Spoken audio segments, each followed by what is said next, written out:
Good morning. Okay na, dali na. Ready na ako ng food mo, tsaka ng baon.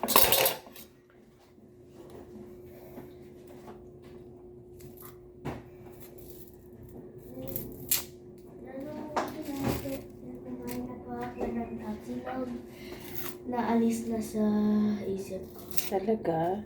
Yes. Satisfied na ako. Satisfied ka na? Satisfied din si Chan, satisfied din si heart, satisfied din si brain.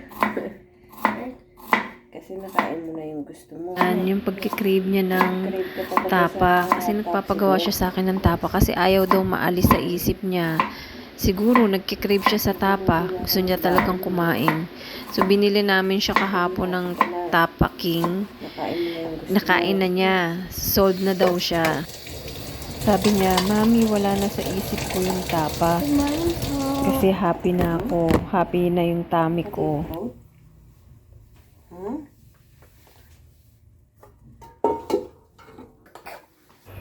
Yan yung breakfast niya ngayon. Pandesal and ham. Tapos milk. Yan. Every morning, pinapainom ko talaga siya ng milk. Siya naman nasa banyo pa. Yan. Habang naliligo siya sa banyo, ako naman nagluluto ng pang-lunch niya. Giniling. Tortang giniling po yan, mga mami. Baon ni Isi sa school. Lunch niya. Doon kasi siya nagla-lunch.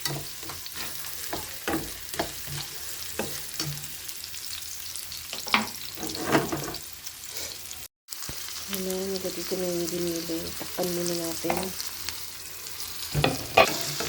Yan na, nilagay ko na yung giniling.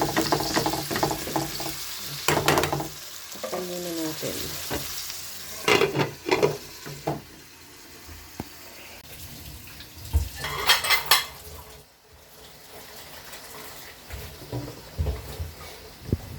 Yan, dito. Ako habang naliligo. Habang naliligo.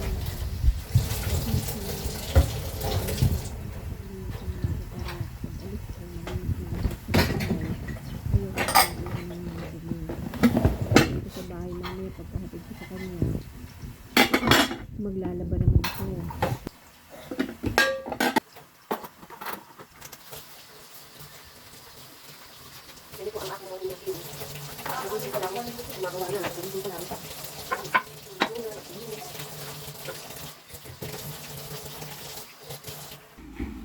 Ligpit naman ang pinaghigaan.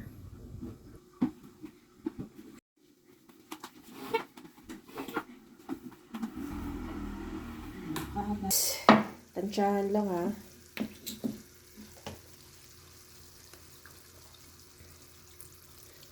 Konting paminta. Kasi lulutuin pa naman yung mamaya. Giniling. Yan na. Makain na siya ng almusal niya. Upo. Kain po tayo. Hmm? Good morning po everyone. Kumain po tayo.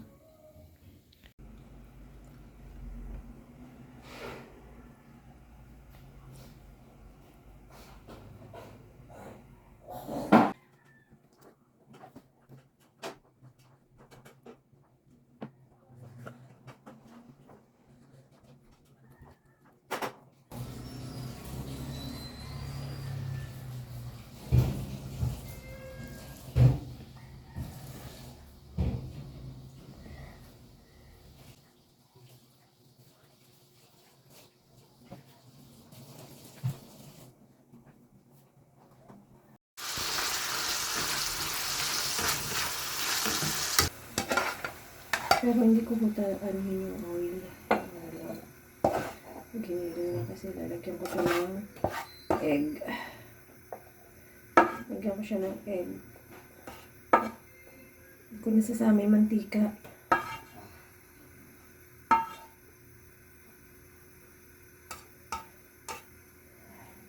Mantika. naglagay na po siya ng itlog.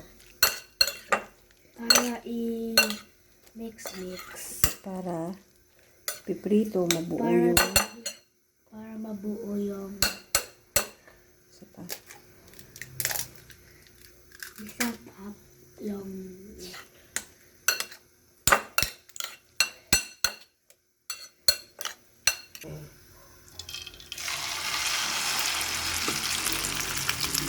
isa pa.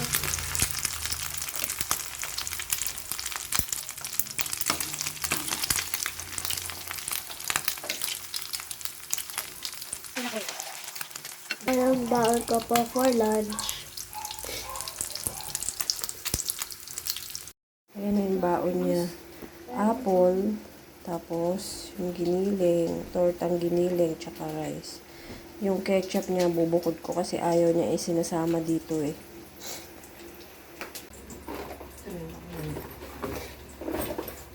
Nabigay na lang yung ibang points ng kanilang mga upgrade.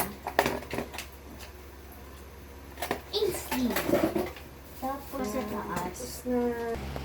Ready na. Ha, ang dumi. Ang dami kong lilinisin. Isa. Naliligo na talaga siya. Tapos na ako. Malinis na. Malinis na din dito. Maghahanda. Magre-ready na lang ako ng ano susuotin. Ready na rin ang shoes. Sinusuotan ko na rin siya ng medyas at sapatos. Kaya naman niya, kaya lang nahihirapan siya, hindi makayuko. Ang laki kasi ng tiyan.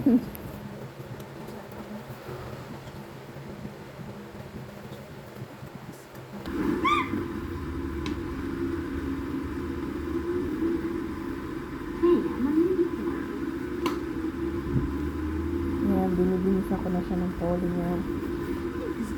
Kaso, binibinisan ko na. Nakalimutan ko. Talagyan ko nga pala siya ng sabi sa likod. So, tinanggal ko ulit. Yan, tinanggal ko ulit. Kasi sasabihan ko siya sa likod. Mahirap kasi maglagay ng sabi pagka nakaputunis na eh.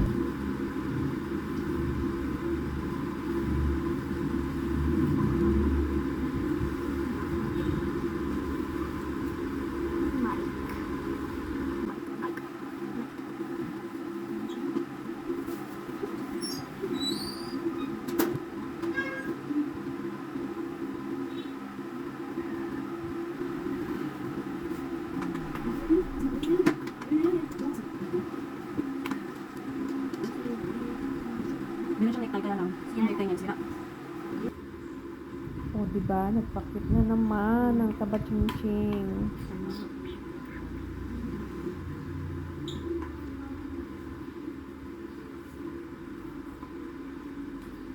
Ito, nakabihis na rin ako. Hindi na, labas na. Dala niya, lalagyan lang ng tubig. Nasa akin lahat. Oh, dali mo tong jacket mo. Ainsley, oh. Okay, sakay na. Kuya. Ayan, nandito na yung service namin. Siya yung every morning na sumusunod sa amin. Bago mag-8, kailangan nandito niya siya sa bahay para hindi malate si Ainsley.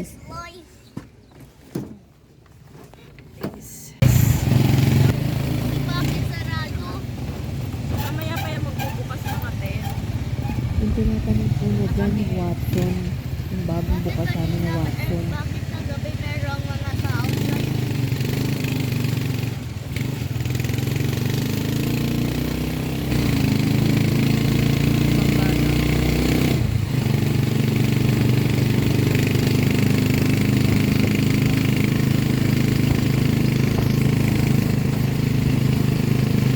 Malapit lang yung school niya sa bahay. Pagka ganitong naka-tricycle, mga 1 minute lang or 2 minutes nasa school na.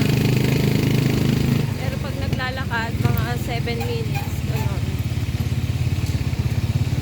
7 to 10.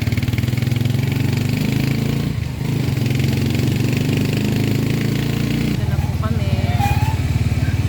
Akin flag. Sige na, pasok na.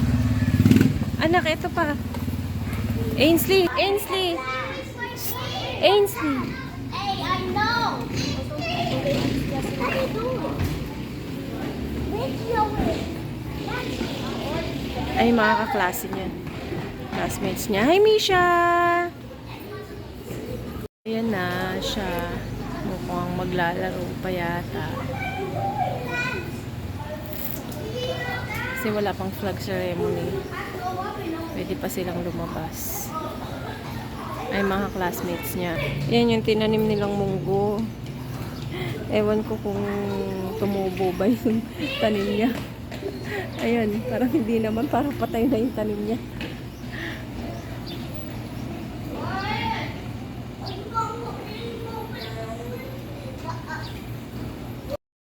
Yan na, flag ceremony na.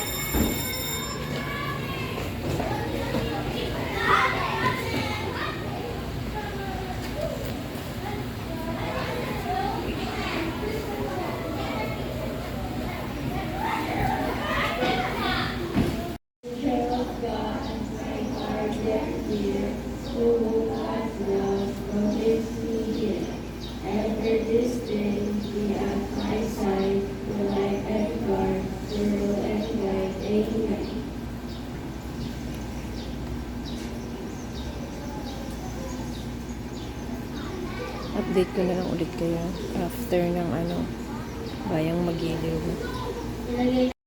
Ay Pilipino, o ang katapatan lumabas sa bawat ng Pilipinas at sa bansang kanyang sinasalisay ng kainaman, katarungan at kalayaan, nabigyan pagkilos sa kanyang Diyos, magkakalikasan, makatao at magabansa. Ay, mag-ano sila, exercise na.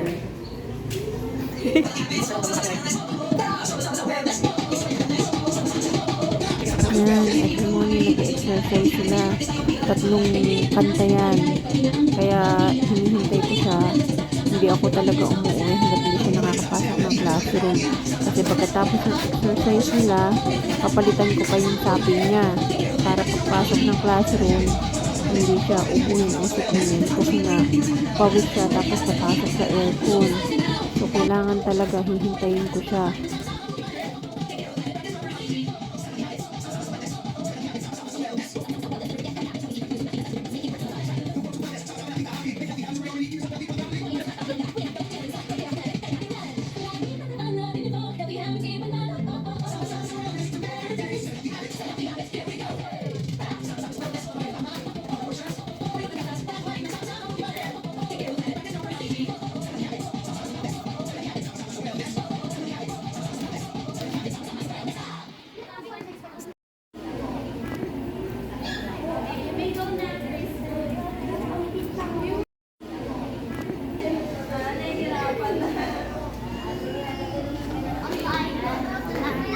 Na.